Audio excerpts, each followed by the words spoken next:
Taliwasan nagdanga-danga nga pag-igo sa bagyo din sa Sugbo, mga simbahan sa bagatang bahin sa probinsya, wa gihapon pa epekto ug mupadayon gihapon so nang adlaw sa Misa de Gallo ugma na sa kadlaw. Ang detalye sa report ni Fimari Dumabok.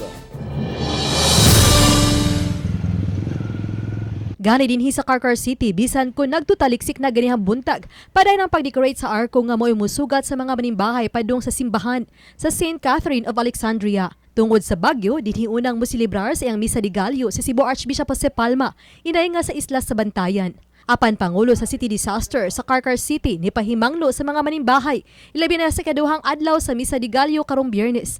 Nagipanlantawan nga mas masinati sa Subo ang pagkusukuso sa bagyong Odette. I advise sa mga tao nga kung kusog-kusog na kayong uwan, ya nakafeel na mong hangin, pwede na lang siguro mo stay na lang sa panimalay para pud sa inyong safety pod. I know nga timely kayo nga natin misa. Ang mga simbahan sa lungsod sa San Fernando ug City of Naga padayon usab silang pagpangandam. Gidayan-dayanan ang atubangang bahin sa simbahan sa sentro sa lungsod sa San Fernando. Samtang tent ug mga bangko ang giandam sa gawa sa simbahan sa City of Naga. Sa lungsod sa Minglanilla, gihimo gabi sa lokal nga kagamhanan ang Christmas light up sa maanindot nga Christmas decorations at tubangan sa munisipyo ug sa simbahan. Usa kini sa makita dayon sa mga taga Minglanilla nga motambong sa Misa de Gallo. Samtang nakaandam naman ang mga simbahan, LGU ug nagkadiyang ahensya sa Talisay City.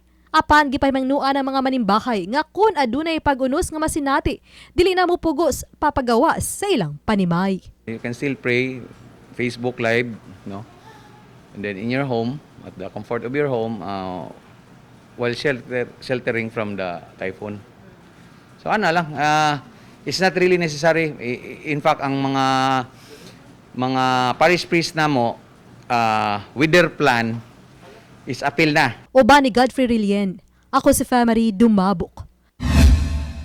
Balitang Bisdak.